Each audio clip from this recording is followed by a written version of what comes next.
Hey traders, quick Worldcoin update. Worldcoin is on the move, up 5% in the last 24 hours, now trading around 28 cents. And here's the exciting part. Trading volume is strong, which could mean real buying interest is kicking in. So what's next? Is this the start of a fresh pump and bullish momentum, or just a trap before a pullback? If volume stays high, Worldcoin might continue pushing up. But if momentum slows, a dip could follow.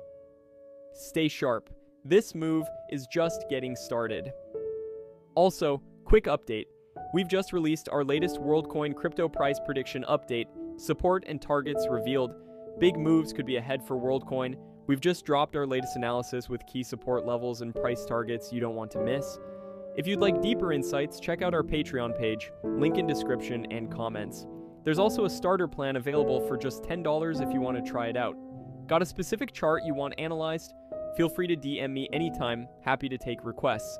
Catch all the details via the link below.